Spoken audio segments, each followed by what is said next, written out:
কিয়ামতের ময়দানে আল্লাহ কি দেখবেন? রাসূলুল্লাহ বললেন, ওয়ালাকিন ইয়ানজুরু ইলা কুলুবিকুম ওয়া আমালিকুম।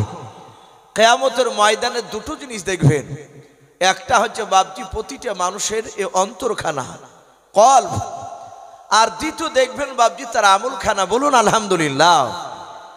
আমার বিশ্ব নবী জনাবে মোহাম্মদ রাসূলুল্লাহ, সকলে বলুন সাল্লাল্লাহু আলাইহি ওয়াসাল্লাম। নবী আমার মসজিদে নববীতে বাপজি সাহাবাদের কি নিয়ে আলোচনা করছিলেন। আর যেমন আপনারা আমার দিকে চেয়ে আছেন, রাসূলের সাহাবায়ে কেরাম, রাসূলের বাপজি চেহারার দিকে সব সাহাবারা তাকিয়ে আছে। আমার বিশ্ব নবী দরদ নবী সাহাবাদের দিকে চেয়েছে, রাসূলুল্লাহর দুই চোখের কোনা দিয়ে পানি গড়ছে। সাহাবায়ে কেরামরা রাসূলের চোখের পানি পড়া বরদাস্ত করতে পারতেন না, এত ভালোবাসতেন। আমার বিশ্ব নবী ও বাপজি সাহাবাদেরকে ভালোবাসতেন। হযরতে আবু বকর সিদ্দিক রাদিয়াল্লাহু তাআলা আনহু ডাক দিয়ে বলছেন, ওগো আল্লাহর রাসূল, আপনি আমাদের দিকে চেয়ে কাঁদছেন কেন? আপনি আমাদের দিকে তাকিয়ে থেকে কাঁদছেন কেন বলুন?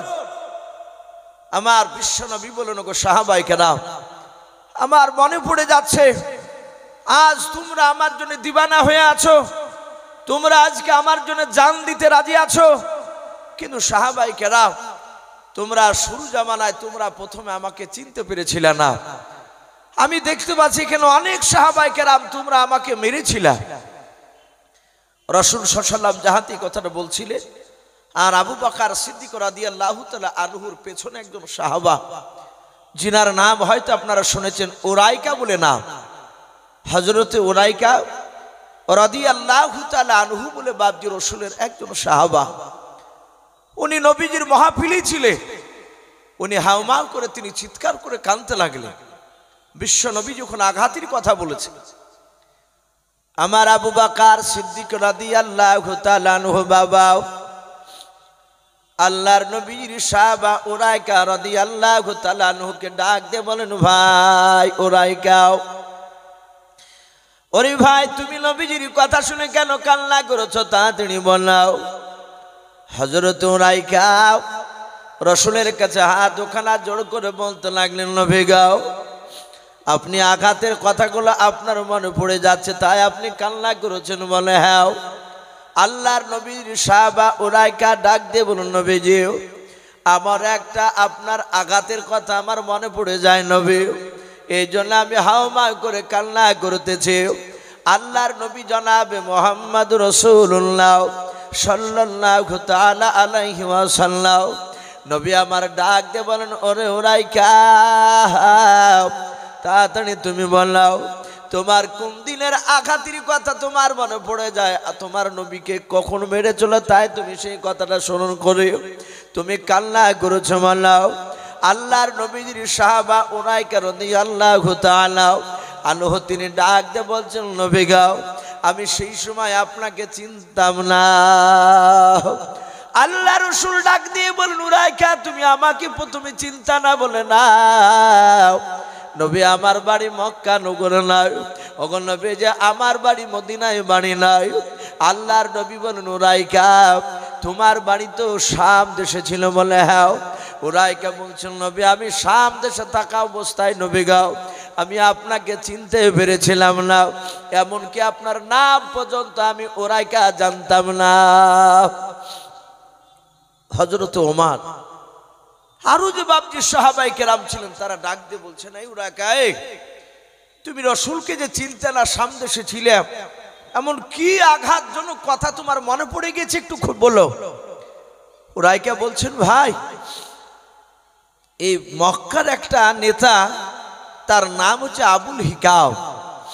আমরা সকলেই জানি রাসূলের সবচেয়ে বাপজি মক্কা নগরে রাসূলের জীবদ্দশায় নবীর সবচেয়ে বাপজি এক নম্বর দুশমন ছিল, তার নাম কি ভাই একটু জোরে বলে? আবু জাহাল। আমরা যাকে আবু জাহেল বলে জানি, এই বেঈমান ছিল রাসূলুল্লাহর সবচেয়ে বাপজি এক নম্বরের দুশমন। উরাইকা বলছেন, ওগো নবী, এই আবু জাহেল বেঈমান শাম দেশে ব্যবসা করতে যেত। ব্যবসা করতে গিয়ে হাঁটি যাই হোক, এই উরাইকার সাথে তার বন্ধুত্ব তৈরি হয়। আমাদের অনেক মানুষ এলাকার কেরালায়, চেন্নাই, দুবাই যায়, ওই আমাদের ঘরের সন্তানের বাইরে গিয়ে ওইসব এলাকার কিছু মানুষের সাথে বন্ধুত্ব তৈরি করে এবং বেড়াতেও আসে, এলাকায় দেখতে পায়।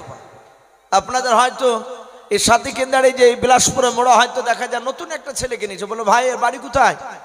বলে এর বাড়ি হচ্ছে কেরালায়। বলে কি ব্যাপার এখানে? বলে আমার বন্ধু, আমি ওনার ওখানে কাজ করি, উনি আমাদের এলাকায় ঘুরতে এসেছে, তাই আমি বাজার বাড়াতে নিয়ে এসেছি। অনেকে আসে। তা আবু সেহেল ডাক দিয়ে বলল, ভাই উরাইকা, তুমি মক্কানগরে আমাদের দেশে ঘুরতে যেও। উরাইকা বলছেন, ভাই আমি আবু সেহেলকে কথা দিয়ে দিলাম। আবু সেহেলের মক্কাতে আমি খুঁজে খুঁজে তার বাড়িতে পৌঁছালাম। আবু সেহেল আমাকে দেখে বড্ড খুশি হয়েছে, সে আমার জন্য আদর আপ্যায়ন করলো, যত্ন করলো ভালো করে আমার। আমি খাবার খাওয়ার পরে আবু সেহেল ডাক দিয়ে বলল, ভাই উরাইকা, এখানে আর না বসে থেকে চলো একটু বাজার ঘুরে নিস মক্কা। ওগো নবী, আমি আবু সেহেলের হাতখানা এইভাবে আঁকড়ে ধরেছিলাম, আবু সেহেল আমার হাতটা ধরে আছে, দুই বন্ধুতে হাঁটছিলাম, রাস্তা দিয়ে যাচ্ছিলাম আর আপনি আসছিলেন। ওগো রাসূল, আমি আপনাকে চিনিলাম, কিন্তু আপনার চেহারার দিকে নজর পড়লো আমার। আমি দেখলাম এত সুন্দর মানুষ আর পৃথিবীতে দ্বিতীয় কোথাও দেখি নাই। বলুন সুবহানাল্লাহ। নবীজির এত সুন্দর চেহারা ছিল।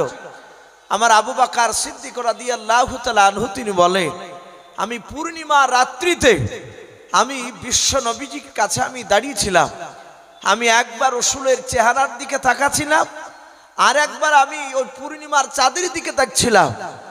আবু বকর বলে, আমি নবীর চেহারার চাঁদের দিকে কয়েকবার দেখে আমি চিন্তা করে দেখলাম যে রাসূলুল্লাহর চেহারাতে দাগ নাই, চাঁদে দাগ আছে। বলুন আলহামদুলিল্লাহ। রাসূল এত চেহারা, আমার বিশ্বনবী রাহমাতুল লিল আলামিনের বাপজি, আপনার এই চেহারার ব্যাপারে অনেক জায়গায় কথা এসেছে, কিন্তু আমরা অহরহ বাপজি কিছু ওলামার মুখে শুনতে পাই যে গোটা পৃথিবীর মধ্যে বাপজি ইউসুফ নবী আলাইহিস সালামের চেহারা সবচেয়ে বেশি ছিল, তাই শুনি নাই? অনেক সময় এরকম কথা আমরা শুনতে পাই। এই কথাটা সত্য। হযরত ইউসুফ নবী আলাইহিস সালাম উনিও বাপজি খুব সুন্দর ছিলেন, কিন্তু আল্লাহ রাসূল যেদিন বাপজি ইউসুফ নবীর সাথে সাক্ষাৎ হয় মেরাজের রাত্রিতে, আমার নবী বলেছিলেন, ইউসুফ ভাই সত্যি তুমি সুন্দর, কিন্তু নবী বলেছে আমার ইউসুফ ভাইয়ের চেহারাটা ছিল সাদা টাইপের, আর নবী বলছেন আমার চেহারাটা ছিল লাল টাইপের। বলুন আলহামদুলিল্লাহ। আর আমরা দেখতে পাই সাদার চেয়ে লালটাকে বেশি ভালো লাগে। আমার বিশ্ব নবীর চেহারাখানা উরাইকা বলছেন, আমি আপনি আসছিলেন ওই দেখছিলাম, কিন্তু আমি তো জানি না যে আপনি নবী রাসূল, তা আমি আপনার নাম কোথাও শুনেছিলাম না।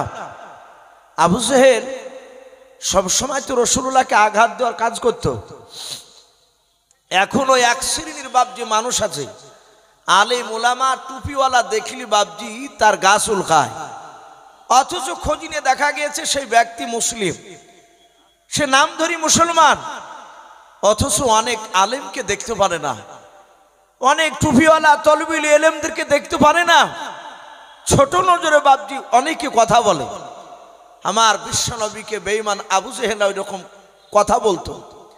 আবু জেহেল দেখলো একটি একটা সুবর্ণ সুযোগ, উরাইকাকে ডাক দিয়ে বলছে, উরাইকা একটা মজা দেখবা?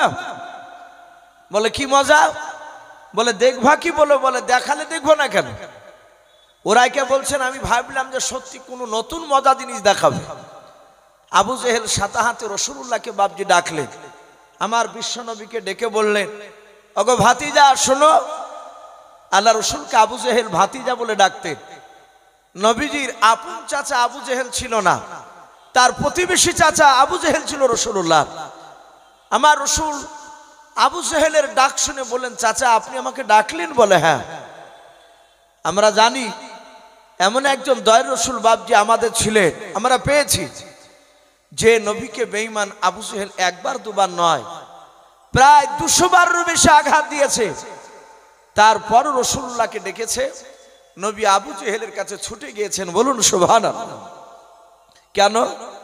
নবী শুধু চিন্তা করেছে একটিবার যদি চাচা আমার কলেমাটা পড়ে নেয় তাহলে আমার চাচা জাহান্নামের আগুন থেকে সে নাজাত পেয়ে যাবে। আমার বিশ্ব নবী দরদি নবী আমার আবু জেহেলের কাছে গিয়ে বলছেন, চাচাজি আপনি আমাকে ডাকলেন? আবু জেহেল বলল, হ্যাঁ ভাতিজা আমি তোমাকে ডেকেছি। নবী বললেন, চাচা তাহলে কি বলবেন বলুন। সাদা হাতে বেঈমান আবু জেহেল বিশ্ব রসুলকে ডাক দিয়ে বলেছিল, ভাতিজা একটু হা করো তো। নবীজি সাদাশীদের রসুল আমার বিশ্ব নবী হা করেছে, আর সাদা হাতে বেঈমান আবু জেহেল তার ভিতরকার নোংরা কফ থুতু বের করে আমার বিশ্ব রসুলের পবিত্র মুখে ভরে দিল। বলুন আস্তাগফিরুল্লাহ। নবীজির মুখে থুতু ভরে দিয়েছে। আমরা মানুষের সাথে কথা বলতে গেলে কিছু মানুষের দেখেন স্বভাব আছে, মুখের গুড়ি মুখ নিয়ে কথা বলে। ওকে যদি বলা হয় যে ভাই দূর থেকে কথা বললে আমি শুনতে পাচ্ছি, কিন্তু সে মুখ নিয়ে চলে যায়। অনেক মানুষের মুখে দুর্গন্ধ বের হয়, এই জন্য কাছাকাছি মুখ না নিয়ে যাওয়াটা ভালো। আমার বিশ্বনবী পবিত্র রসুলের মুখে বাবজি থুতুর ভরে দিয়েছে। কে একটু জোরে বলে? বেঈমান আবু জেহেল। কার মুখে ভরেছে? যিনি সারা পৃথিবীর শ্রেষ্ঠ নবী, যে নবীর শরীর থেকে ঘাম বেরোলে সাহাবারা আতরের মতো ব্যবহার করতে, মুশকে আম্বার নাই খুশবু বেরোতো। বলুন সুবহানাল্লাহ। যে নবী রাস্তা দিয়ে একবার হেঁটে গেলে ওই রাস্তায় বিশ্ব নবী আমার 14 দিন না গেলে নবাত খুশবু পাওয়া যেত। জোরে বলুন সুবহানাল্লাহ। আর সেই নবীজির বাপজি মুখে নোংরা থুতু বাপজি কফ ভরে দিয়েছে। আমরা হলে সহ্য করতে পারতাম ভাই? আমরা হলে অমনি বাপজি বান্না মেরে জুতে তুলে বাপজি মারামারি শুরু করে দিতাম। কিন্তু আল্লাহ যে কোরআনে বলেছেন, ওমা আরসালনাকা ইল্লা রাহমাতাল লিল আলামিন, এই রাহমাতাল লিল আলামিন শুধু একমাত্র আপনার আমার রাসূলকে দিয়েছেন আল্লাহ টাইটেল। বাদ বাকি কোন নবীকে বাপজি রাহমাতুল লিল আলামিন টাইটেল দেন নাই। আমার বিশ্ব নবী মুখ থেকে নোংরা কফগুলো থুতুগুলো বের করে ফেলে দিয়ে আমার বিশ্ব নবীর দুই চোখের কোনা দিয়ে পানি গড়ছে। নবী কাঁদছে। নবী ডাক দিয়ে শুধু এতটুকু কথা বলছেন, ওগো চাচা আমি কি আপনাকে কোন আঘাত দিয়ে কথা বলেছি? আমি রাস্তা দিয়ে চলে যাচ্ছিলাম আর আপনিও রাস্তা দিয়ে যাচ্ছিলেন, আর আপনি আমাকে ডেকে আমার মুখে থুতু ভরে দিলে। ওগো নবী, আপনার মুখে যদি অন্য কোনো লোক থুতু ভরে দিত তাহলে আপনি কি খুশি হতেন? শুধু এতটুকু কথা রাসূলুল্লাহ বললেন। আবু জেহেল শুনে চিৎকার করে বলেছিল, এই ভাতিজা, এই যা এক্ষুনি চলে যাও। এই দ্বিতীয়বার যদি আওয়াজ করিস তাহলে এর চেয়ে আরো খারাপ ব্যবহার দেখানো হবে। ওরাইকা বলছেন, হুজুর আমি আশ্চর্য হয়ে গেলাম, কিন্তু আমার তো একটা বিবেক বলে একটা জিনিস আছে, আমি তো পাগল নয়। আমি আপনাকে না চিনলেও আমি একজন মানুষ। ওগো নবী, আমি একজন মানুষ। শুনে নেন, আমি চিন্তায় পড়ে গেলাম, মক্কা নগরে এত ভালো মানুষ আছে, আমার সামনে সেরকম মানুষ পাওয়া যাবে না। মক্কা নগর কেন, আমার মনে হয় গোটা আরব কান্ট্রির মধ্যে কোথাও এরকম ভালো লোক পাওয়া যাবে না। কারণ লোকেরা জানতো এটা জাহিলিয়াতের যুগ। মক্কা নগরে রাসূল এসেছিলেন যে সময় অন্ধকারের যুগ বলা হতো। তারা ছোটখাটো জিনিসকে কেন্দ্র করে তারা মীমাংসা করতো না। তারা মানুষে বাপজি উস্কানিমূলক কথা দিয়ে এক একটা ঝামেলাকে 20 বছর 25 বছর পর্যন্ত বাপজি টেনে নিয়ে যেত। কথা সত্য না মিথ্যা জোরে বলে? টেনে নিয়ে যেত, কেউ মীমাংসা করতো না। যেটা বর্তমান বাপজি এখন কিছু মানুষের মধ্যে এই গুণটা চলে এসেছে। এখন একটু শুধু ঝামেলা লাগলে কিছু মানুষ দেখে বেড়ায় যে ওদের সাথে ঝামেলা লাগছে না কেন। ঝামেলা লাগলেই বাপজি ফুসফাস দিয়ে দলের ভিতরে ভরে নিয়ে আপনার ঝামেলাটা আরো বেশি করে পাকানোর চেষ্টা করে না ভাই, আরো জোর বাঁধিয়ে দেয়। এটা জাহিলিয়াতের যুগে ছিল। নবী বলেছে কিয়ামতের আগে আমার কিছু উম্মতের মধ্যে ওই জাহিলিয়াতের যুগের যে সব গুণগুলো খারাপ ছিল সেগুলো চলে আসবে। আল্লাহর নবী কাঁদতে কাঁদতে চলে যাচ্ছেন। ওরাইকা বলছেন, ওগো ভাই আবু জেহেল, এই লোকটা কে গো? এত সুন্দর মানুষ, এই মানুষটাকে এত তুমি বড় অন্যায় করলে, তোমাকে গালি দিল না? ভাইরা আমার, বাবা জীবনেরাও, আমার নবী জনাবে মোহাম্মদ রাসূলুল্লাহ সাল্লাল্লাহু তাআলা আলাইহি ওয়াসাল্লাম নবী আমার কান্না করতে করতে বাবা প্রায় 20 থেকে 25 হাত, কেউ বলেছেন বাবা 25 থেকে 30 হাত আল্লাহর নবীর সামনে পা ফেলছিল। আর বিশ্ব নবী আমার আল্লাহর দিকে তাকিয়ে কান্না করেছেন আর বলেন, আল্লাহ মনে হয় তোমার দিনকে আর টিকে রাখতে পারা যাবে না।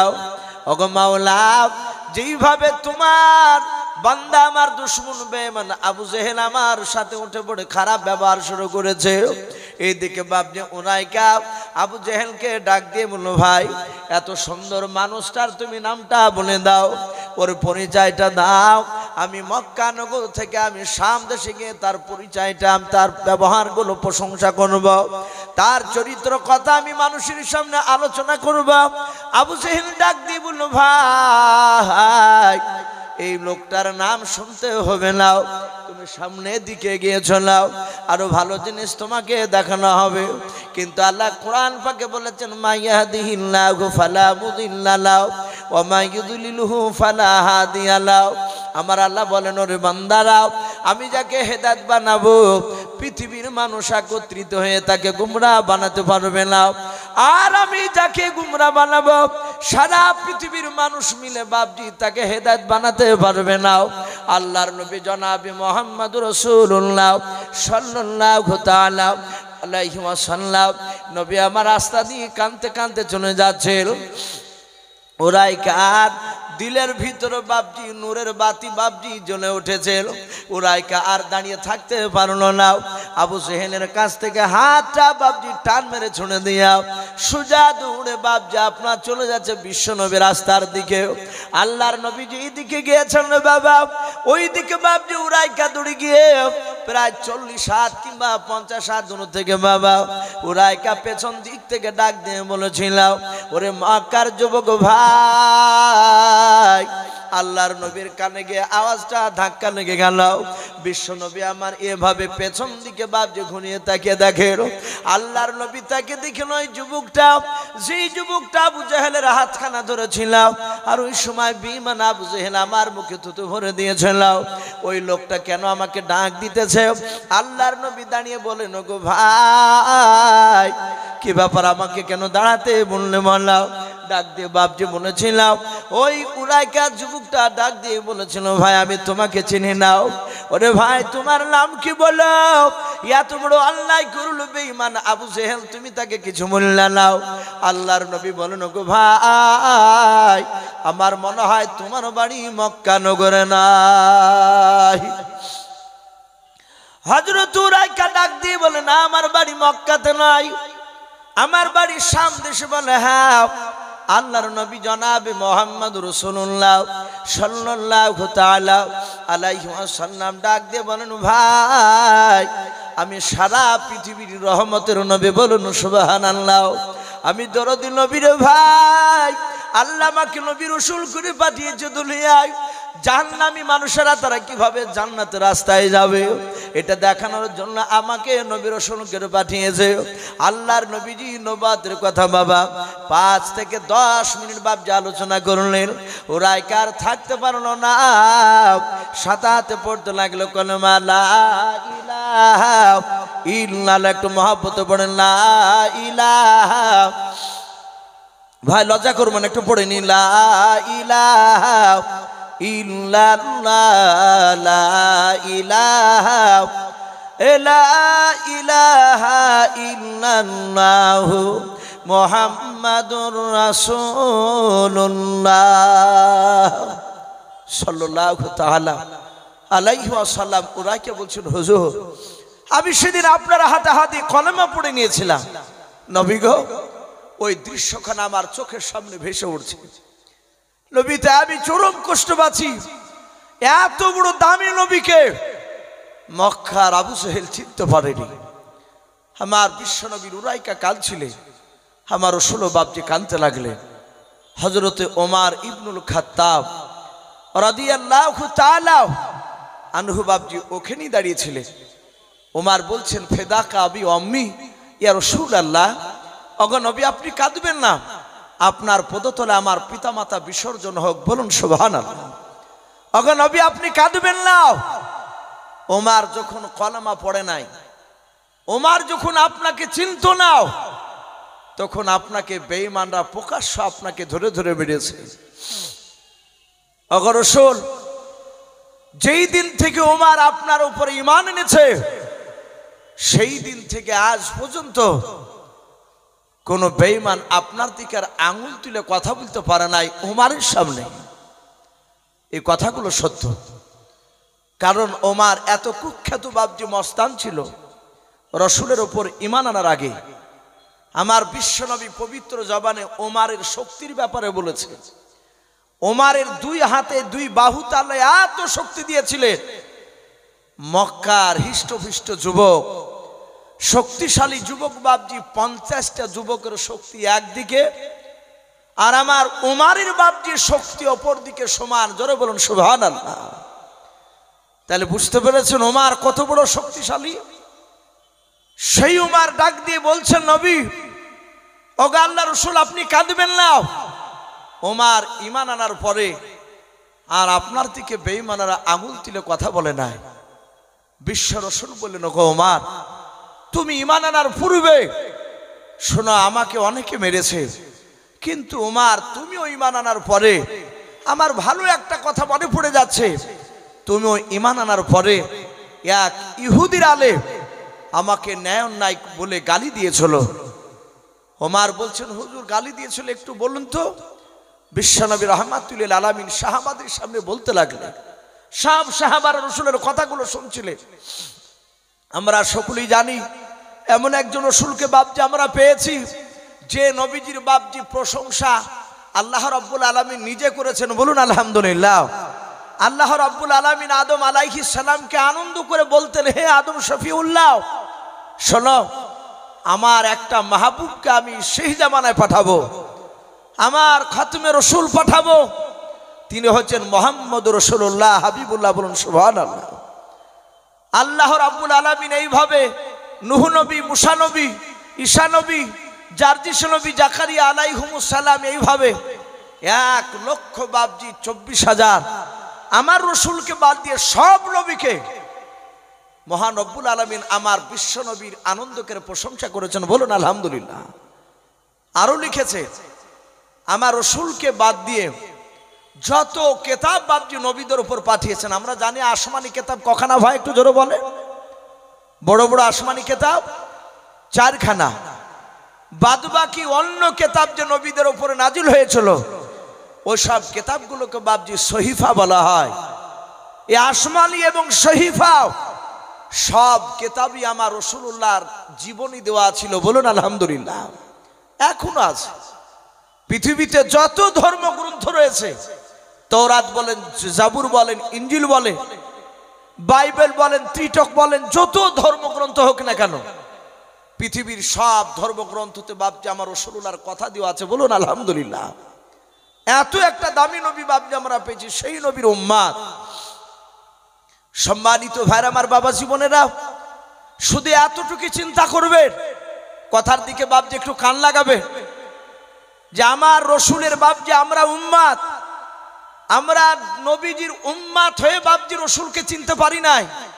আমরা চিনতে পেরেছি বলে আমরা দাবি করি নবীকে ভালোবাসি, কিছু মনে করবে না বাপজি ভাই আমার, কারণ আপনারা আমার সকলই দিনী ভাই। আমি যদি শরিয়ত বাইরে যদি চলে, আপনারা যদি একটু বলেন, এটা অধিকার আপনাদের আছে। আপনারা যদি শরিয়ত বিরোধী কাজ করেন, আমার অধিকার আছে না আপনাদেরকে একটু সঠিক কথাটা বলা। আজ আমরা দাবি করি রসুলকে ভালোবাসি, কিন্তু আমাদের পা থেকে মাথা পর্যন্ত চেহারার দিকে চেয়ে রাসূলুল্লাহর সুন্নাত বাপজি দেখতে পাওয়া যায় না। অনেকে আছে চিনা যায় না, বাজার ঘাটে সালাম দিতে গিয়ে বেকায়দায় পড়ে যায় যে হিন্দু না মুসলমান, কথা ঠিক না বেঠিক বলে। আবার সালাম না দিলে কিছু মানুষ আবার রাগও করে, হ্যাঁ মৌলভী সাহেব চলে গেল, লোককে বুঝায় নিজে বুঝে না। যদি বলা হয় যে চাচা নিজে বুঝি না, তার মানে বলে কয় আমাদেরকে সালাম দিলে না। যদি বলা হয় যে চাচা আপনি যে মুসলিম তা চিনতে তো পারিনি, তা সালাম দিবে কি করে? তখন বলছে যে দেখে বুঝতে পারেন না? বলে না, সত্যি দুঃখ লাগে ভাই, আমরা সত্যি মুনাফিকের মতো চরিত্র আমাদের হয়ে গেছে, আমরা রসুলকে সঠিকভাবে চিনতে পারি নাই। ইহুদের আলেম নয়, আমি বলছিলাম নবীর উম্মাত আমরা দামি হয়েও চিনতে পারি নাই, কিন্তু আমার রসুলের আগে বহু নবী রসুল তারা দুনিয়াতে দিনের দাওয়াত দিতে গিয়ে তারা উম্মাতের সামনে দুঃখ প্রকাশ করে বলতে, ওগামার উম্মাত উম্মাতিরা, আমরা নবী নবী হতে অতটা আমরা খুশি নয়, আমরা যদি নবী না হয়ে শেহে জামানার বিশ্ব নবীর উম্মাত হতে পারতাম। ভাবতে পারেন কত বড় দামি কথা। নবী রসুলরা বলতেন যে আমরা নবী রসুল না হয়ে শেহে জামানার বিশ্ব নবী মুহাম্মদ রাসূলুল্লাহ বলুন সাল্লাল্লাহু আলাইহি ওয়াসাল্লামের যদি উম্মাত হতে পারতাম তো জীবনটাকে ধন্য মনে করতাম। বলুন সুবহানাল্লাহ। তাহলে কত বড় দামি নবী আমাদের। সেই নবীর কথা বাবজি এক ইহুদির আলেম পড়েছে। এক ইহুদির আলেম, তার বাড়ি ছিল ইয়াসরিব দেশে, তার নাম বাবজি সেরাতে হালিবে কিতাব দিতে এসেছে রাহাব। কি নাম বললাম? রাহাব।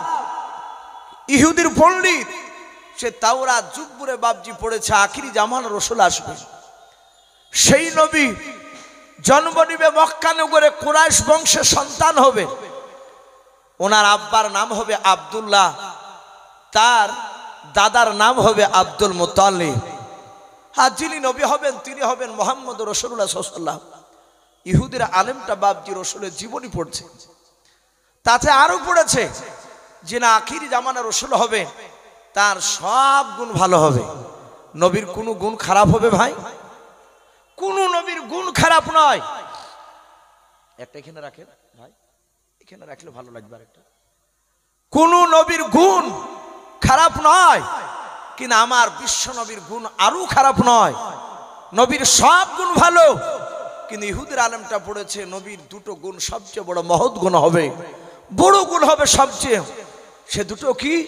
সে পড়েছে যে যিনি আখিরি জামানার রসুল হবে তিনার সামনে হাজারো অন্যায় করলে অন্যায়কারীকে তিনি মাফ করে দিবেন। বলুন আলহামদুলিল্লাহ। এটা হচ্ছে নবীদের গুণ। যিনি নবী রসুল হবে তিনি জীবনে আমানতের খেয়ানত করবেন না। কথা বুঝতে পেরেছে? আমানতের খেয়ানত করবেন না। আজ নামাজ পড়ে কপালে ঘাটা ফেলে দিয়েছি, অনেকে আছি ভাই, রাগ করবেন না। মসজিদের ক্যাশিয়ার দিয়েছে টাকা 4-5 বছর হিসাব দেয়নি, এরকম অনেক জায়গার রিপোর্ট শোনা যাচ্ছে।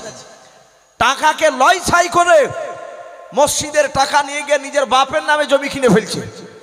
আবার যুবক ছেলেরা তারা বাবজি তার বিরুদ্ধে লাগিয়ে 4-5টা মিটিং করে বাবজি টাকা আদায় করতে খুব কষ্ট হয়, অথচ কপালে ঘটা এ মুখে দাবি করছে যে আমি নবীকে ভালোবাসি। যারা প্রকৃতি ইমানদার হবে, আল্লাহওয়ালা হবে, সে আলেম হোক, সে হাজি হোক, সে যেই বেটা হোক না কেন, সে জীবনে কোনোদিন আমানতের খেয়ানত করবে না। বলুন আলহামদুলিল্লাহ। সে যদি প্রকৃতি মুসলমান হয়, যদি রসুলের যদি উম্মাত উম্মতি হয়, আমানতের খেয়ানত করবে না। উনি জানেন যে রসুল সাল্লাল্লাহু আলাইহি আমানতের খেয়ানত করতে নিষেধ করেছে, আর আমানতের খেয়ানত যারা করবে রসুল বলেছেন ফালাইসা মিল্লি, সে আমার উম্মাতের মধ্যে হতে পারে না। আর রসুলের উম্মাতের মধ্যে যদি বাপজি না হয়, কিয়ামতের ময়দানে জান্নাত দিতে পারবো ভাই? একটু কথা বলে, জান্নাত দিতে পারা যাবে না। তাই ইহুদির আলেমটা বাপজি পড়েছে, এই দুটো গুণ পড়ার পরে তার ভিতর বাপজি একটা সন্দেহ পয়দা হয়েছে যে মনে হয় বিশ্ব রসুল সাল্লাল্লাহু আলাইহি ওয়াসাল্লাম তিনি মক্কাতে জন্ম নিয়েছে। তাই ইহুদির আলেম সে রাহাব পণ্ডিত লোকটা তার একটা ভাতিজাকে ডেকে বলছে, ভাতিজা তুমি আজকে যাবা কোথায়? বলে চাচাজি আমি সিরিয়ায় শাম দেশে ব্যবসা করতে যাব। তখনকার মক্কার বেশিরভাগ লোক তারা সিরিয়ায় মক্কায় যেত। বলে তাই? বলে হ্যাঁ। বলে বাবা যদি তুমি সিরিয়া শাম দেশে ব্যবসা করতে গিয়ে মক্কা নগরে কুরাইশ বংশে এক যুবক নবুয়তের দাবি যদি করে, তার আব্বার নাম আব্দুল্লাহ, তার মায়ের নাম আমিনা, তার দাদার নাম আব্দুল মুত্তালিব, এইরকম নামের যদি যুবক শুনতে পাওয়া যে নবুয়তের দাওয়াত শুরু করে দিয়েছে, তাবলীগ করে বেড়াচ্ছে, তাহলে বাবা তুমি ব্যবসা বন্ধ করে দিয়ে একটু দৌড়ে এসে আমাকে এসে খবর দিবা। বলে চাচা কেন? বলে আমি তার কাছে গিয়ে তার কথা মানবো। বলুন আলহামদুলিল্লাহ। ওই ইহুদির আলেমের ভাতিজাও সে সামদেশে বাপজি 4-5 দিন ব্যবসা করার পরে হঠাৎ করে তিনি হাটে দেখছে মানুষ বলা বলি শুরু করেছে। জায়গা জায়গা মানুষ বলছে যে ভাই মক্কা নগরে একটা এত সুন্দর যুবক ছেলে নবুয়তের দাবি করেছে। বলে কবে? বলে আজ কয়েক মাস থেকে। আমার বিশ্বনবী দরদি নবী তখন মক্কাতে আছে। নবী মক্কা থেকে বাপজি বেরোনোর আগেই রসুলের মক্কার কথা, নবীজির চরিত্র কথা মক্কার আহির বাহিরে বিভিন্ন জায়গায় ছড়ে গিয়েছিল। বলুন আলহামদুলিল্লাহ, প্রচার হয়ে গেছে। আমরা আজ বছর 2 মনে হয় হতে চললো। ওই যে কর্ণাটকের বাপজি নাম শুনেছেন? ওই যে আমার মুস্কান যুবতী বোনটা কলেজে যাচ্ছিল না, নারে তকবির দিয়েছিল, আর এক শ্রেণীর বাপজি বেয়াদব তারা জয় শ্রীরাম দিয়েছিল ধ্বনি। তাদের উদ্দেশ্য ছিল তাকে হেনস্থ করা। কিন্তু যাদের প্রকৃতি ঈমান থাকবে ভাই, যারা প্রকৃতি আল্লাহওয়ালা হবে, তারা পৃথিবীর কোনো শক্তিকে ভয় পায়? একটু কথা বলে। তারা পৃথিবীর শক্তিকে ভয় পায় নাই। আপনারা শুনেছেন, এখনো দেখছেন, আজ প্রায় 1.5 মাস পার হতে চলল, ফিলিস্তিনের বাপজি আমার মুসলমান বাপজি ভাই মা বোনদেরকে বাপজি এক ইসরায়েলি ইহুদি কুত্তার বাচ্চারা তারা অনেক মুসলমানকে বাপজি তারা শেষ করে দিল। কথা সত্য না মিথ্যা? কথা বলে। মেরে দিয়েছে।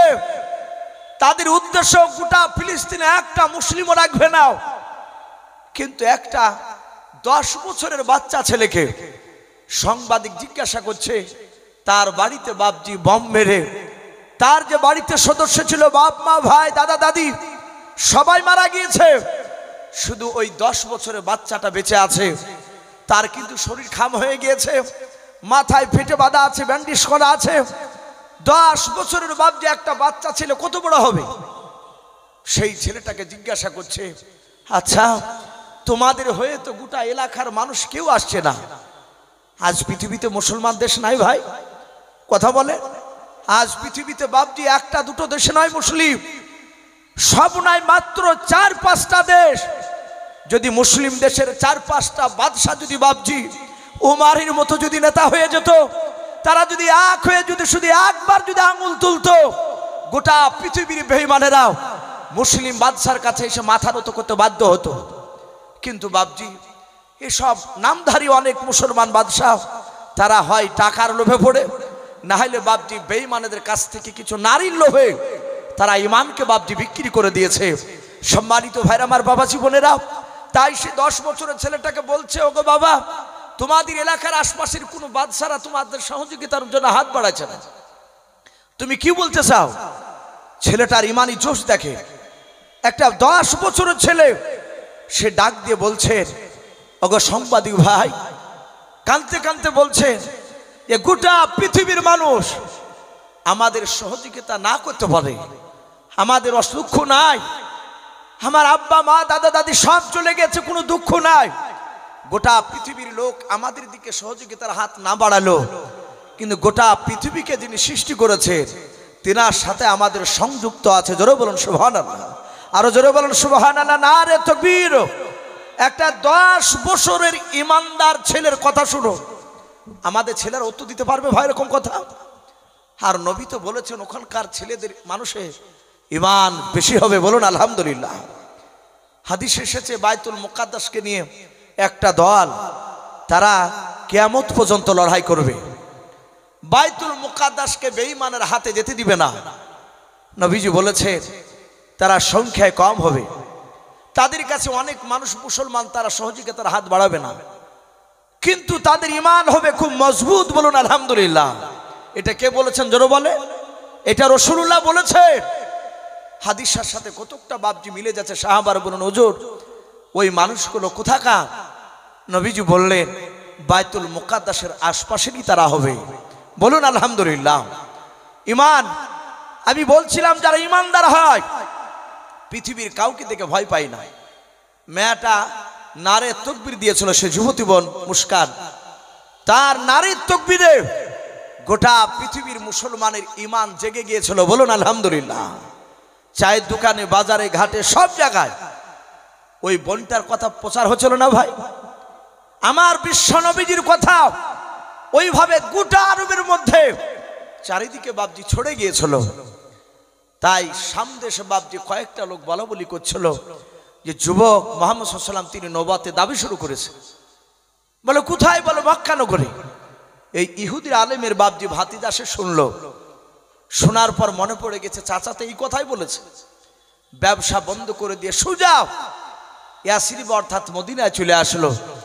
এসব ইহুদির আলেম রাহাবকে বলছেন, ওগো চাচা, যেই ছেলেটার কথা বলছিলে ওই ছেলেটার কথা সামদেশের লোক বলা বলি করছিল, সে নাকি নবুয়তের দাবি করেছে। বলে কোথায় বাবা? বলে মক্কা নগরে। ইহুদির আলেম বলল, বাবা সঠিক শুনেছো? বলে আমি একাই নয়, আরো কয়েকজন বলা বলি করছিল। ইহুদের আলেমটা বাপজি তওরাত কিতাবটা বুকে করে নিয়ে 5টা টাকা পকেটে ভরে নিয়ে সোজা বাপজি মক্কা নগরে চলে গেল। মক্কা নগরে গিয়ে জিজ্ঞাসা করছে কিছু লোককে, ভাই এখানে মুহাম্মদ সাল্লাল্লাহু আলাইহি ওয়াসাল্লাম কোথায়? এলাকাতে যদি এসে বলে যে আপনাদের বিলাসপুরে মাদ্রাসা জালসা হচ্ছে, কোথায় একটু বলুন তো, এলাকার মানুষ তো জানে, তারা তো বলে দিবে। মক্কার লোক বলল, সামনে যাও, দেখতে বাবা তার কিছু দলবল নিয়ে সে কথা বলছে। দেখা তার ভক্তদেরকে নিয়ে আলোচনা করছে। ইহুদের আলেমটা সোজা চলে আসে। আসার পরে দেখছে কয়েকজন লোক তার সামনে রসুল বসা। ইহুদের আলেম আসার পরেই ডাক দিয়ে বলল, ভাই তোমার নাম কি? আল্লাহ রসুলকে বলছে। নবীজি বলেন, আমার নাম মুহাম্মদ সাল্লাল্লাহু, বলুন সাল্লাল্লাহু আলাইহি ওয়াসাল্লাম। নবীর নাম শুনলে বাপজি দুরূদ পড়তে হয়। সাথে হাতে বললেন ওই ইহুদির আলেমটা, আচ্ছা ভাই আপনি কি নবী প্লাস রসুল? আল্লাহ রসুল বললেন, আমি নবী প্লাস রসুল। যদি একাই বলতেন যে আমি শুধু নবী রসুল নয়, তাহলে উনি জানতেন ইনি নবী নয়, ইনি প্রকৃতির রসুল নয়। আল্লাহ রসুল বলেন, আমি নবী প্লাস রসুল। ইহুদের আলেম পা থেকে মাথা পর্যন্ত বাপজি বারবার তাকাচ্ছেন আর কিতাব দিকে খুলে খুলে মিলাচ্ছে। উনি চিন্তা করলেন, সত্যিকারে যদি নবী রসুল না হয়, সত্যিকারে যদি নবী রসুল না হয়, তাহলে এর ওপর ঈমান আনা এটা জান্নাতের রাস্তা না জাহান্নামের রাস্তা? ভাই একটু জোরে বলে, কথা বুঝতে পারেননি আমার? উনি যদি প্রকৃতি নবী রসুল না হয়, তাহলে তার উপর ইহুদের আলেম যদি ঈমান আনে, তাহলে সে কোথায় যাবে? জাহান্নামে যাবে। আর আবার চিন্তা করছে আমি পরীক্ষা করে দেখব, আর পরীক্ষা নিতে গিয়ে যদি আমার মওত হয়ে যায়, তাহলে এটাও তো জাহান্নামের রাস্তা। আল্লাহ বলবে, এই বান্দা, আমার রসুলকে পাওয়ার পর কেন পরীক্ষা নিতে গিয়েছিলেন? আমি তো সেদিন উত্তর দিতে পারবো না। তাই ইহুদের আলেমটা চিন্তা করলো, মাওলা আমাকে মৃত্যু দিও না, আমাকে তুমি 15 দিন বেঁচে রাখো। বলুন আলহামদুলিল্লাহ। আমি বিনা পরীক্ষা এর উপর ঈমান আনবো না, আমি কি পরীক্ষা করব? ধর্ম বাপ যেখান থেকে উলামারা লিখছেন, ইসলাম এ আপনার আগাছা ধর্ম নয় যে যে যা বলবে আপনি মেনে নেবে। আপনি শোনার পর আপনাকে একটু চিন্তা ফিকির করা লাগবে। এই যে আমি মাওলানা ইউসুফ সাহেব, আমি এসেছি সেই সুদূর দৌলতাবাদ ঘাসিপুর থেকে। মুফতি সাহেব যে সভাপতি সাহেব বসে আছে, উনিও ডমকুল সাতবাড়িয়া প্রধান ওনার সাতবাড়িয়া মাদ্রাসার প্রধান শিক্ষক, উনিও যে এসেছেন এখানে।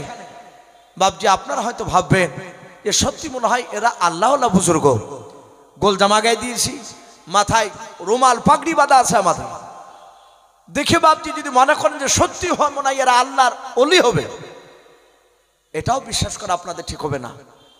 কারণ আমরা প্রকৃতি কেমন ভালো মানুষ সেটা খোঁজ একটু আপনাকে চিন্তা ভাবনা করে নিতে হবে। দরকার হলে আমার গ্রামে গিয়ে খোঁজ নেওয়া লাগবে যে মৌলানা সাহেবরা তার প্রতিবেশীর সাথে কেমন ব্যবহার দেখায়, তার বাপ মা বেঁচে আছে কিনা, যদি বেঁচে থাকে তার বাপ মার খিদমত করে কিনা। অনেক বাপজি উলামাকে দেখছি বাপ মাকে অনেকই কথা বলতে চাই না। আমি আসার পরে নয়, গতকালকে বাপজি আমি সোনাডাঙ্গা ছিলাম, হ্যাঁ তার আগে একটা নদীয়া জায়গায় জালসায় ছিলাম। আমি মুফতি সাহেবের প্রশংসা, ওনার আব্বারও কথা বলছিলাম, মানে ওনার আব্বা একজন আলেম, ওনার সাথী বাপজি আমাকে জিজ্ঞাসা করছে যে মুক্তার মৌলানা সাহেবকে চিনেন দমকলে? আমি বললাম ভাই চিনি তো আমি, এবং উনি আমাকে দোয়ার মজলিসে নিয়ে যান। আমি দেখেছি উনার আব্বা আলেম, উনিও আলেম, বাব্বাটার মধ্যে এত মহব্বত ভালোবাসা, এটাই তো হওয়া দরকার। তাহলে বাপজি একটু চরিত্র যদি লক্ষ্য করতে হলে একটু যাওয়া লাগবে, দেখতে হবে। হঠাৎ করে তার পোশাক দিকে বিচার করলে হবে না। আমার বিশ্বনবী রহমাতুল্লিল আলামিনের চেহারার দিকে চেয়ে ইহুদির আলেমটা মনে মনে চিন্তা করলো যে আমি কে বিনা পরীক্ষায় ঈমান আনছি না, আমি পরীক্ষা নেব।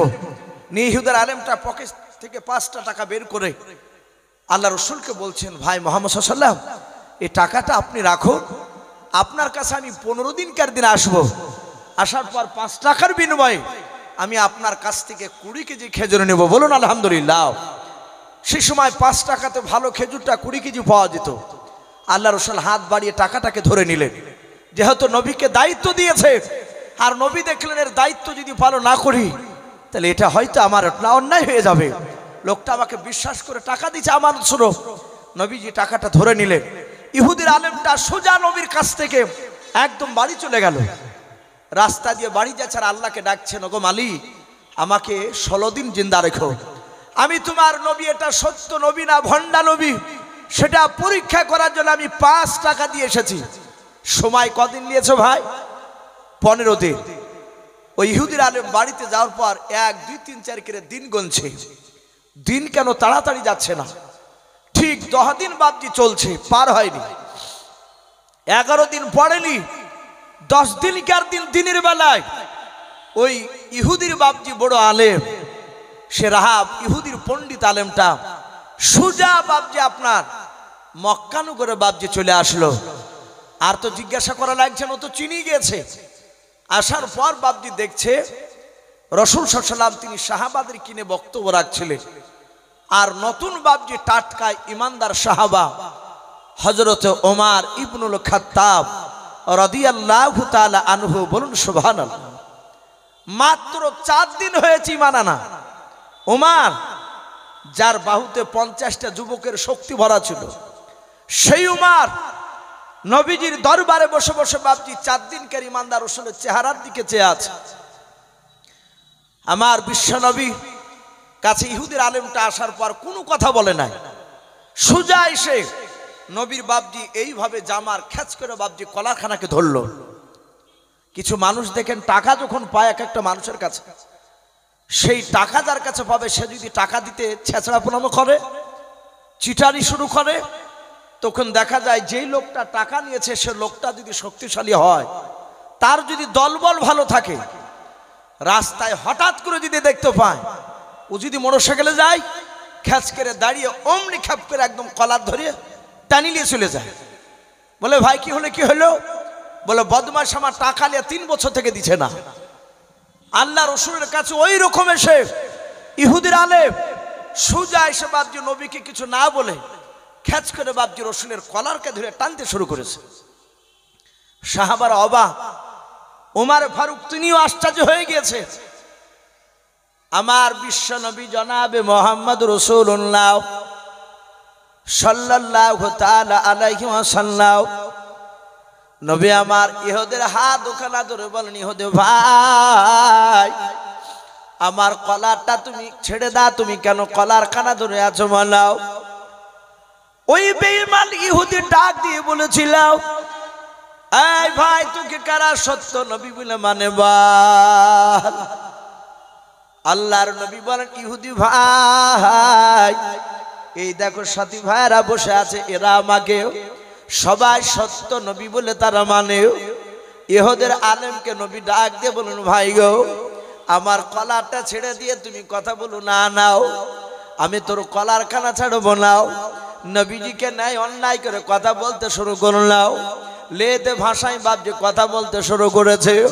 নবীর যারা দিবানা তারা বাপজি সকলেই বাপ যে আপনার আশ্চর্য হয়ে তাকিয়ে আছে, এ কেন করেছে লোকটা।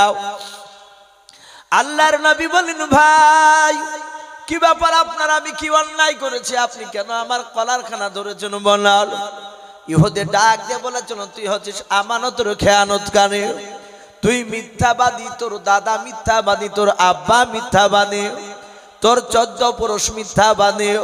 ওরে মুহাম্মদ সাল্লাল্লাহু তাআলা আলাইহি ওয়াসাল্লাম ও তো দুরূদ পড়ে নাই, ইহুদের আলেম ও দুরূদ পড়ে নাই। ডাক দিয়ে বলেছিল তোকে যারা সত্য নবী বলে মানে তারাও মিথ্যাবাদী। আল্লাহর নবী বলেন গো ভাই আমাকে কেন এত বড় মিথ্যাবাদী কথা বলছো বলাও। ডাক দিয়ে বলেছিল ভাই আমি তোমার কাছে আজকে দিয়ে আমার 4 বার আসা হলাও। শুনে নাও ভাই আজ 20 দিন হয়ে গেল, 20 দিন আগে তোমাকে আমি 5টা টাকা দিয়ে গিয়েছিলাম, 5 টাকার পরিবর্তে 20 কেজি খেজুর নেব বলেছিলাম।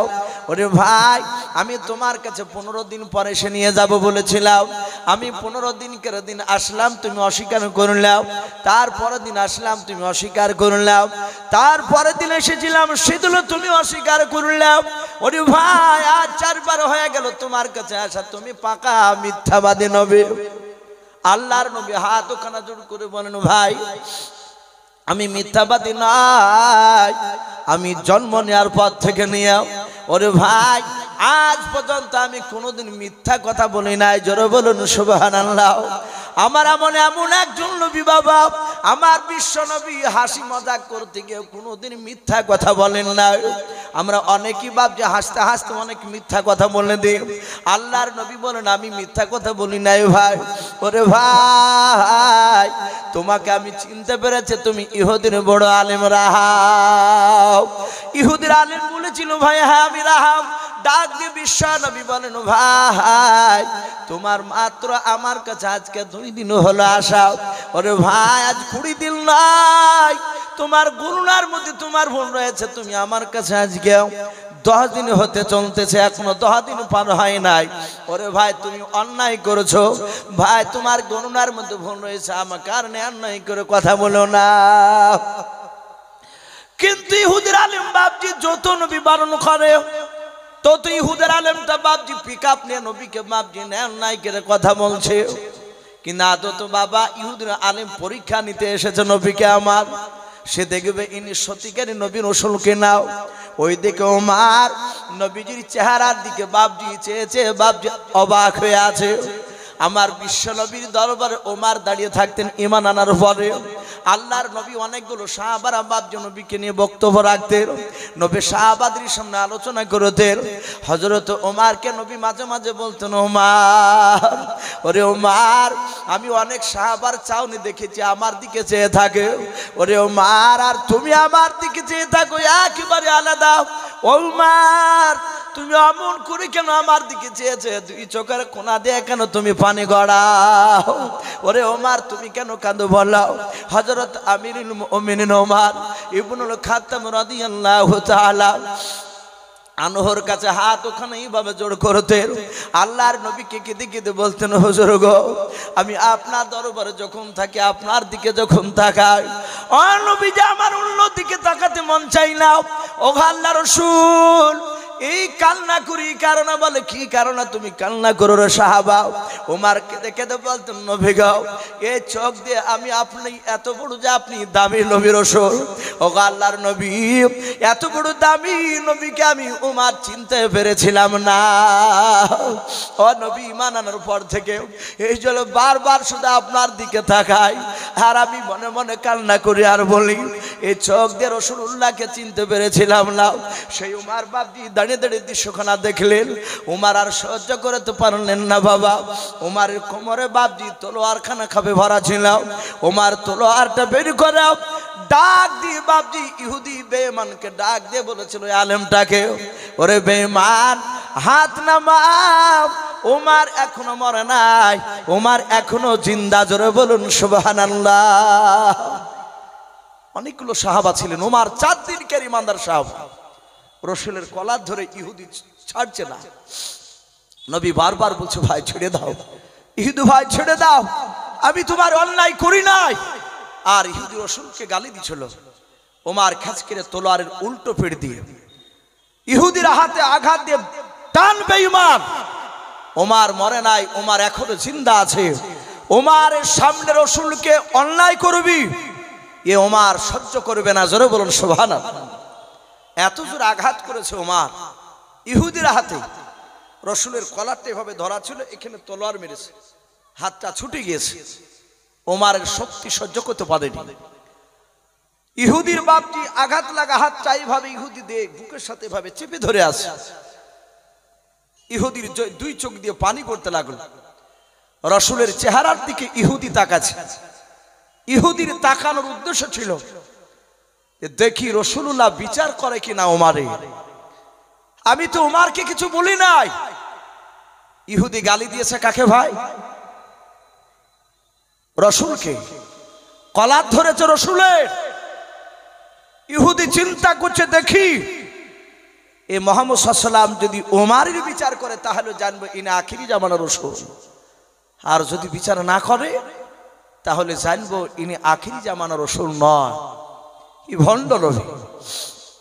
ওমর আঘাত করি রাসূলকে বলছে নবী আমি বিনা অনুমতিতে মেরেছি ওকে। নবী এবার হুকুম দেন এই বেঈমানকে জবাই করে আমি জাহান্নামে পাঠিয়ে দিই। নবীজি হুকুম দিয়ে দেন। আমার বিশ্ব নবী দেখলেন ওমর চরম উত্তেজিত। ওমরের চোখ দুটো কুখের মতো লাল হয়ে গেছে। জানতেন ওমর রাসূলকে কতটা ভালোবাসতেন। আপনারা সকলেই জানেন ওমরের বাপ যে রাসূল একটা লাকাব দিয়েছিলেন সেটা হচ্ছিল ফারুক। কি বলেছিলেন রাসূল? ফারুক। এটা ফারুক প্রথমে ওমরের নাম ছিল না। ওমরের শুধু নাম ছিল হযরত ওমর ইবনুল খাত্তাব। খাত্তাবের বেটা ওমর। কিন্তু ফারুক টাইটেলটা রাসূলুল্লাহ দিয়েছিলেন। নবী দেখেছিলেন ওমরের মধ্যে নবুয়তি মেজাজ। বলুন আলহামদুলিল্লাহ। কেন? আপনারা হয়তো শুনেছেন এক রাসূলের বাপজি সাহাবা আর এক ইহুদি বেঈমানের সাথে বাপজি একটা খাজুরের গাছ নিয়ে বাপজি তাদের গন্ডগোল।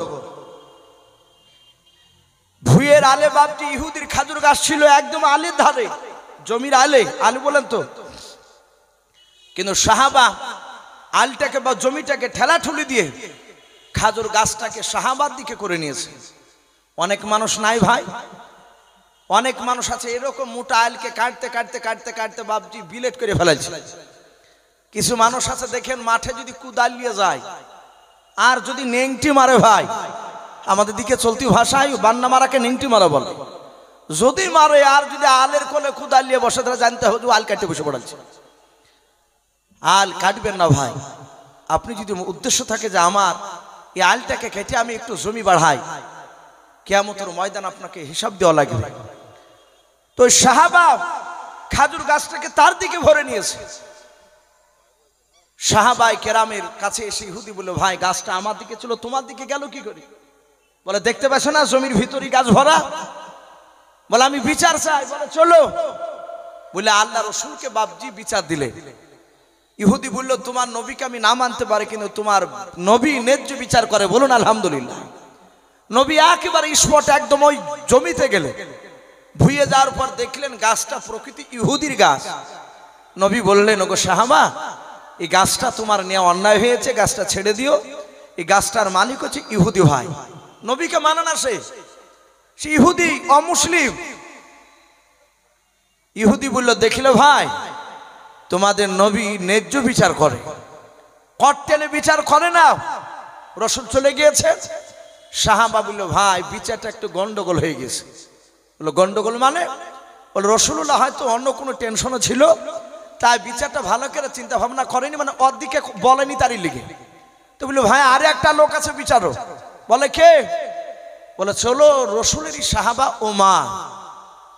আর এই সাহাবা জানতেন যে ওমরের সামনে ইহুদির নাম শুনলেই চটকে ওমর রেগে যেতে, তার চোখ দুটি কুখের মতো লাল হয়ে যেত। সাথে হাতে বাপজি ইহুদি বলল ভাই তোমার নবীর বিচারকে মানবা না? বলে চলো ওই ওমরের কাছে যায়। ওমরও জানে যে রাসূলুল্লাহ জিন্দা থাকা পর্যন্ত, জীবিত থাকা পর্যন্ত দ্বিতীয় কোন সাহাবারা আর বিচার কেউ কারো করবেন না। বলুন আলহামদুলিল্লাহ। এটা সাহাবাদের অগাধ বিশ্বাস। তাই রাসূলের সাহাবা ওমরের কাছে গিয়ে সাহাবা যে বলছেন হুজুর একটা বিচার নিয়ে এসেছি। নবীর সাহাবা ওমর বলেন ভাই বিচার আউয়াল না ইসনান? বিচার প্রথম না দ্বিতীয়? ওমর বুঝতে পেরেছে বিচার মনে হয় রাসূলুল্লাহর কাছে হয় যায়নি, আমার কাছে এসেছে। যদি বলে প্রথম তাহলে রাসূলের কাছে পাঠাবো। আর ভেবেছে যদি রাসূলের কাছে যায় তাহলে বিচার আউয়াল হবে না, স্নান দ্বিতীয় বিচার হবে, তার মানে রসুলের বিচার মনে হয় মানে নাই। ওমর বললেন ভাই বলো বিচার প্রথম না দ্বিতীয়? রসুলের সাহাবা বলেন বিচার দ্বিতীয় বিচার। বলে আমার দরবারে কে নিয়ে এসেছে? সাহাবা বলেন হুজুর আমি নিয়ে এসেছি। ওমর বললেন ভাই তুমি দাঁড়াও, আমি ঘর থেকে আমি উত্তম বিচার করার জন্য আসছি। ওমর ঘরে গিয়ে তলোয়ারখানা বাপজি ঝোলানো ছিল, খাপ থেকে তলোয়ারটা বের করে নিয়ে আসছে। আর সাহাবা মুচকে মুচকে হাসছে যে বেটা তুই গাছ নিবি? ইহুদির দিকে তাকে তোর গাছ নিয়েও তোর আজ ছোট আছে। ওমর চিন্তা করেছে, সাহাবা বলছে দ্বিতীয় বিচার। আর ইহুদি বাপজি দাঁড়িয়ে সামনের দিকে পা ফেলছে না, পেছন দিকে বাপজি পা টানছে। ও জানে যে ওমর যেমন তেমন মানুষ নয়, হয়তো ওমর এগিয়ে গিয়ে আমাকে হতে শেষ করে ফেলবে, তাই পালানোর রাস্তা খুঁজছে। ওমর বলেন সাহাবা একটু কাছে এসো, মানে তলোয়ারের আগে আছে, ও হাত পাচ্ছে না। ওমর বলে ভাই একটু কাছে এসো। আর ও আনন্দ করে কাছে গিয়েছে, জাহাতে কাছে গিয়েছে ভাই। আর ওমর অমনি হাতকে উঁচু করে তলোয়ার তুলে খ্যাচ করে বাপ যে একদম তলোয়ার সাহাবার গলায়, ওই খাজুর গাছ নিয়ে যে গন্ডগোল করছে, বডি থেকে মাথাটা অমনি মাটিতে। আর ইহুদি ভাই বাপজি এই তো বলে সর্বনাশ, নিজের জাত ভাইকে পর্যন্ত ছাড়ছে না। বলে ওগো ওমর আর খেজুর গাছ দরকার নাই, যেই ভুঁয়ে খেজুর গাছ আছে ও ভুঁই পর্যন্ত নিতে যাবো না, ও ভুঁয়ে যাবই নিয়ে। ওমর বলছেন এই ইহুদি দাঁড়া, আমি ওমর, দাঁড়িয়ে যা না হলে খবর খারাপ। থরথর করে কাঁপছে। বলে হুজুর মাফ করবেন, আর যাবো না আমি খেজুর গাছ নিতে। ওমর বললেন গাছ তো বাড়ি, এত বড় বেয়াদব রসুলের বিচারকে অমান্য করে ওমরের কাছে এসেছে। গোটা এলাকায় তোলপাড় শুরু হয়ে গেল। ওমর একটা জীবিত মানুষকে তাজা দোহাই করে ফেলেছে। রসুলের কাছে খবর গেল, নবী ঘটনা সব শুনলেন। বিশ্ব রসুল আমার মুচকে মুচকে হাসতে হাসতে বললেন আজ থেকে শুধু ওমরকে ওমর বলবা না, আজ থেকে ওমর ওমরে ফারুক রাদিয়াল্লাহু তাআলা আনহু। বলুন আলহামদুলিল্লাহ। ওমর হক আর বাতিলের মধ্যে পার্থক্যকারী সেই ওমর দাঁড়িয়ে বলছেন গো রসুল হুকুম দেনাকে জবাই করে জাহান্নামে পাঠিয়ে দিন। আমার বিশ্ব নবী জনাবে মুহাম্মদ রাসূলুল্লাহ সাল্লাল্লাহু তাআলা আলাইহি ওয়াসাল্লাম নবী আমার ওমরকে ডাক দিয়ে বলেন ওমর তুমি বসে যাও। আল্লাহ রাসূলের জবান দিয়ে যখন বসার কথা বলেছেন সাহাবা, ওমর বাপজির সাথে বাপজি আপনারা বসে পড়লেন। কারণ সাহাবারা নবীকে এত ভালোবাসতেন বাবা। সামি'না ওয়া আতা'না, রাসূলের কথা সাহাবারা শুনতেন আর সাথে বাবা আমল করতে লাগতেন। বলুন সুবহানাল্লাহ। আল্লাহ রাসূলের সাহাবা ওমর বাপজি বসে গিয়েছেন। আল্লাহর নবী ডাক দিয়ে বলেন ওমর তাড়াতাড়ি বলো ওমর, ইহুদি তোমার কলা ধরে চলো না আমার কলা ধরে চলো বলাও। ওমর বুঝতে পেরেছেন আমার অন্যায় হয়ে গিয়েছে। আল্লাহর নবী আমাকে বসতে বললেন, তারপরে কলা ধরার কথা জিজ্ঞাসা করলেন। ওমর আর থাকতে পারে নাই, ওমর কাঁদতে লাগলেন। আল্লাহর নবী বলেন ওমর তাড়াতাড়ি বলাও তোমার কলা ধরে চলো ইহুদি না আমার ধরে চলো বলাও। আল্লাহর নবীর সাহাবা ওমর বলেন হুজুর ইহুদি আমার কলা ধরে নাই আপনার কলা ধরে চলাও। আর ইহুদি ভাই এইভাবে বাপজি আঘাত লাগা হাতখানা নিয়াও, বুকের সাথে বাপজি জোরে ধরে নিয়াও। আমার বিশ্ব নবীজির বাপজি চরিত্রখানা কথাগুলো বাপজি শুনছিলেন। আল্লাহর নবী বলেন ওমর আমার কলা ধরে চলো ইহুদি তুমি বললে বলে হ্যাঁ। বলে নবী গো আমি সুচোখে তো দেখলাম। আল্লাহর নবী বলেন হ্যাঁ হ্যাঁ আমার কলা ধরে চলো তোমার কলা ধরে নাই। ওরে আমার ওমর বলো আমি বিশ্ব নবী কি তোমাকে মারতে হুকুম দিয়েছিলাম? বলাও। হযরত ওমর ডাক দিয়ে বলো হুজুর না, বলে ওমর তুমি কেন মারিলা, আমার বিনা অনুমতিতে তুমি কেন মারনে বলাও। হযরত ওমর কাঁদা আর বলে নবী গো মাত্র 4 দিন হলো কলমা পড়া আপনার দরবারে, আমার 4 দিন হয়েছে ঈমান আনা। ওগো আল্লাহর নবী শুনে না, আল্লাহর নবী গো আমি 4 দিনে যে আপনাকে চিনতে পেরেছে, আপনাকে আমি বুঝতে পেরেছি নবী। সারা পৃথিবীর মানুষ যদি একদিকে হয়ে যায় আর আমি ওমর অন্যদিকে যদি হয়ে যায়, সারা পৃথিবীর মানুষরা যদি আপনাকে খারাপ বলে নবী গো আমি ওমর কখনোই বিশ্বাস করব না। বলুন সুবহানাল্লাহ। ওগো আল্লাহর নবী আপনাকে অন্যায় করে কথা বলছিল, ওদের আলেমটা আমি সহ্য করতে না পেরে আমি আঘাত করে দিয়েছি। আল্লাহ রাসূল ডাক দিয়ে বললেন ওমর আমি বিশ্ব নবী পয়গম্বর, আমি তোমাকে হুকুম দিলাম, ওরে আমার ওমর এখন এই মুহূর্তে তুমি ইহুদের হাত ওখানা ধরে তুমি ক্ষমা চেয়ে নাও।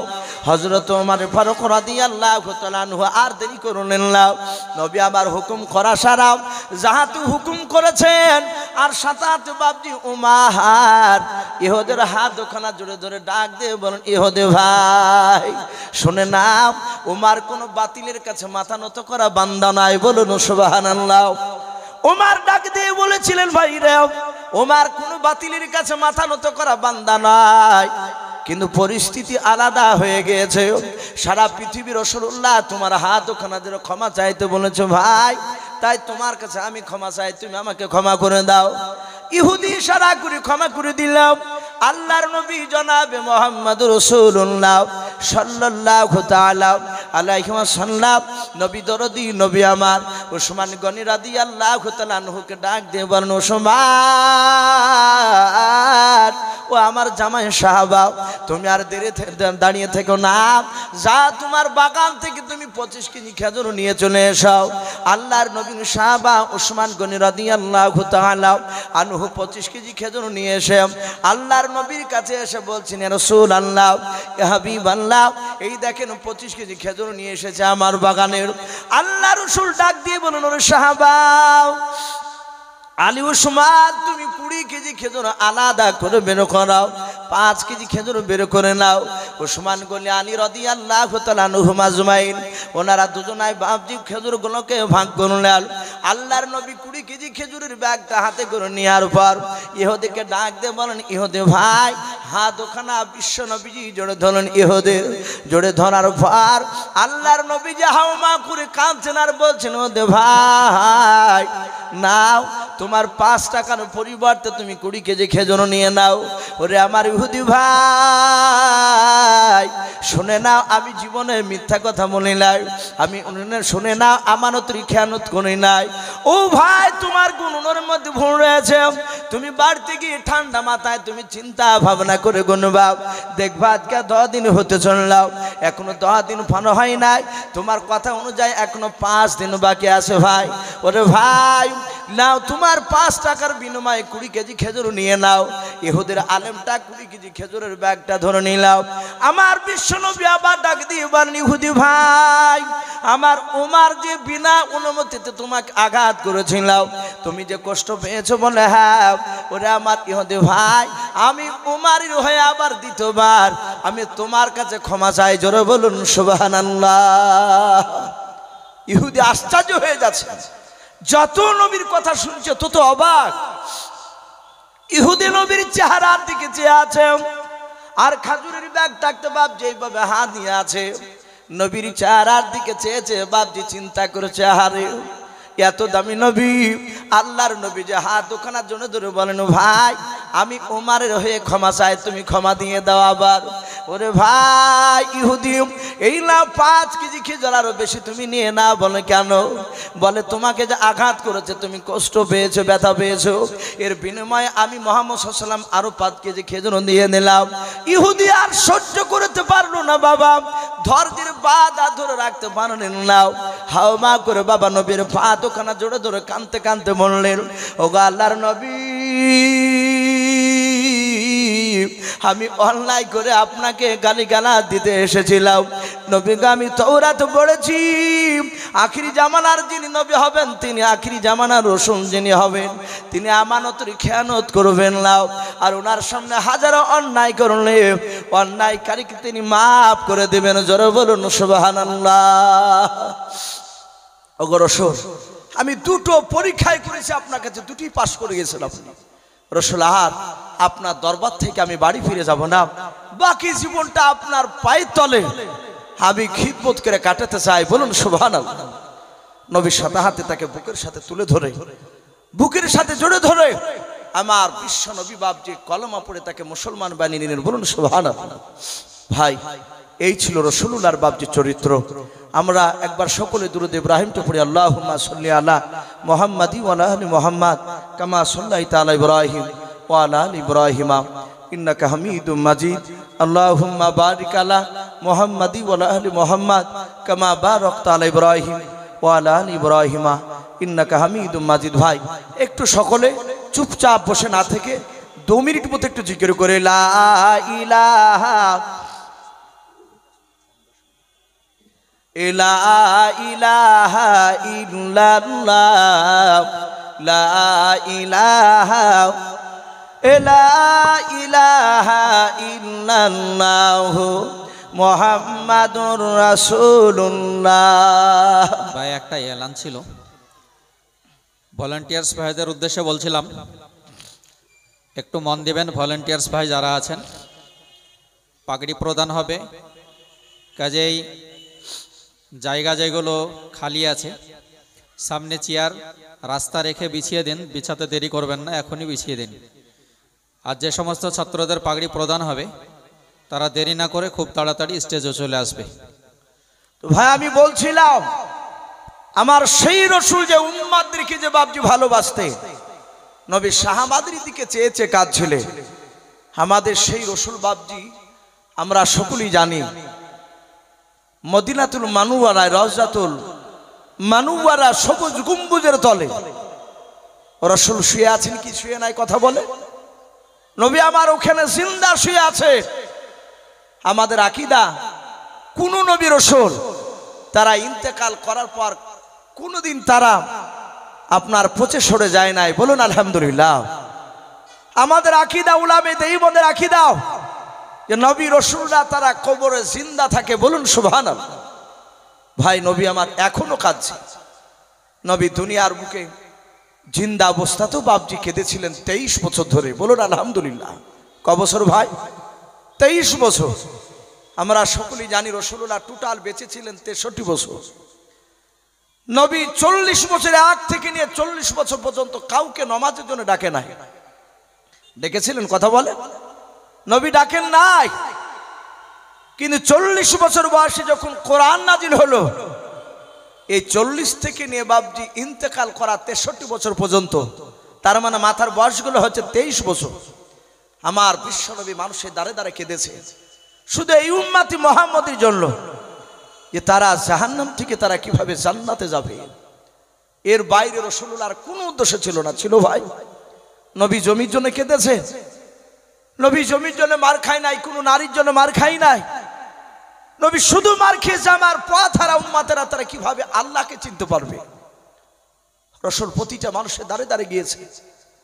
আপনারা সকলেই জানেন আমার বিশ্বনবী জিন্দা অবস্থায় আজ যেমন আপনারা বসে আমার চেহারার দিকে চেয়ে আছেন, দেখি ইসু ভাই কি বলে একটু শুনবো।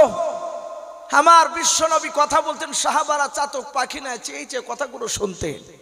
তারা তো ডাইরেক্ট নবীকে দেখেছিলেন, তারা জানতেন নবীর চেহারার দিকে যত মহব্বতে তাকানো যায় তার তত জীবনের গুনাহগুলো মাফ হয়ে যায়। বলুন আলহামদুলিল্লাহ। এটা সাহাবারা জানতেন। তাই সাহাবারা বাপজি তাকিয়ে আছেন। রাসূল আমার মসজিদে নববীতে সাহাবাদের সাথে বক্তব্য দিতে দিতে হঠাৎ করে নবী আর সাহাবাদের দিকে তাকালেন না, একেবারে এইভাবে উপর দিকে আসমানের দিকে তাকাতে লাগলেন। আমি যদি এইভাবে তাকাই 20 কয়েক মিনিট ধরে আপনারা চিন্তিত হবেন তো, কি ব্যাপার ইসু ভাই কথা বলছিলেন নিচের দিকে তাকিয়ে আবার ওপর দিকে ডাইরেক্ট ফাইরেক্ট হয়ে গেল নাকি, না ব্যাপারটা কি, নিচু দিকে তাকাই না কেন? সাহাবারা বলেন আমরা দেখলাম নবী এইভাবে তাকাতে শুরু করলেন। প্রথমকার আসমান থেকে বাপজি সম্রাট জিবরিল আলাইহিস সালাম আল্লাহ রসুলকে বাপজি ডাকছে, আসসালামু আলাইকা ইয়া রাসূলুল্লাহ। আল্লাহ রসুল সালামের উত্তর দিয়ে দেখছেন জিবরিল আলাইহিস সালাম। সাহাবারা বললেন আমরা কেউ কথা বলি নাই, সবাই মিলে চুপচাপ নবীর চাউনির দিকে তাকাচ্ছিলাম, অপর দিকে, কিন্তু আমরা কাউকে দেখতে পাচ্ছিলাম না। আমরা ফেরেশতাকে দেখতে পাই ভাই, কথা বলে, আমরা ফেরেশতাকে দেখতে পাই নাই। আপনারা যে ফেরেশতাকে দেখতে পাবেন না এটাও কথা নয়। প্রকৃতি যদি সেই আল্লাহওয়ালা হওয়া যায়, ফেরেশতাকে আপনি আমিও দেখতে পারি, কিন্তু আমরা সেই রকম যোগ্যতা হাসিল এখনো করতে পারিনি। সাহাবারা বলেন আমরা কেউ দেখতে পাচ্ছিলাম না। রাসূল কথা বলছিলেন, ওটা শুনছিলাম। আমার বিশ্বনবী তাকে বললেন, ওগো জিবরিল ভাই, কি ব্যাপার, তুমি আমাকে প্রথম আসমান থেকে ডাকছো কেন বলো? জিবরিল আলাইহিস সালাম ডাক দিয়ে বলেছিলেন, নবী গো, আপনি আমার ডান হাতের দিকে তাকান। আল্লাহর নবী জনাবে মুহাম্মদ রাসূলুল্লাহ সাল্লাল্লাহু তাআলা আলাইহি ওয়াসাল্লাম নবী আমার তাকে বললেন, জিবরিল ভাই, আমি তোমার ডান হাতগুলো দেখতে পাচ্ছি, বলাও। ডান হাতের দিকে আমি তাকে দেখতে পাচ্ছি। জিবরিল আলাইহিস সালাম নবীকে আস্তে করে বললেন, হুজুর আপনি বলুন আমার হাতের ভিতর কি দেখতে পান? বলে আপনার হাতের ভিতরতে ঘরের দরজার ছবি দেখতে পাই। জিবরিল আলাইহিস সালাম বলে, নবী আপনি তাকে দেখুন কটা দরজা দেখতে পাচ্ছেন? নবী আমার মসজিদে নববী থেকে তাকে দেখতে লাগলেন। আমার বিশ্বদরদী নবী আমার গনে গনে বলেন, জিবরিল ভাই, 7টা ঘরের দরজার ছবি দেখতে পাওয়া যায়। জিবরিল বলে, নবী গো, জান্নাত কটা? বলে জান্নাত হচ্ছে 8টা। বলে জাহান্নাম কটা? বলে জাহান্নাম হচ্ছে 7টা। ও আল্লাহর নবীজি আপনি দরজা 7টা দেখতে পাচ্ছেন? বলে হ্যাঁ, এই 7টা দরজা জাহান্নামের দরজা। এক একটা জাহান্নামের দরজা আপনার কাছে নিয়ে এসেছি। আল্লাহর নবী বলেন, জিবরিল ভাই কেন দেখাতে নিয়ে এসেছো মালাও? বলে আমার আল্লাহ আপনাকে জানানোর জন্য, দেখানোর জন্য পাঠিয়েছে যে আমার রাসূলকে দেখে দিয়ে সব এক একটা জাহান্নাম দিয়ে কোন কোন নবীর বেঈমান উম্মাতেরা জাহান্নামে যাবে একটু বলে সব। আল্লাহর নবী ডাক দিয়ে বলেন, জিবরিল ভাই প্রথম দরজা দিয়ে কোন নবীর বেঈমান উম্মাতেরা যাবে একটু মনে দাও। হযরত জিবরিল আলাইহিস সালাম ডাক দিয়ে বলেন, নবী গো, প্রথমকার দরজা দিয়ে হযরত আদম শফিউল্লাহ আলাইহিস সালাম, হযরত ইদ্রিস নবী আলাইহিস সালাম, হযরত শীশ নবী আলাইহিস সালাম, এইভাবে বাপজি কয়েকটা নবী রাসূলের নাম করলেন। নাম করার পর বলেন, নবী এই সব নবী রাসূলেরই এক শ্রেণীর বেঈমান উম্মতি হবে, তারা প্রথমকার দরজা দিয়ে জাহান্নামে চলে যাবে।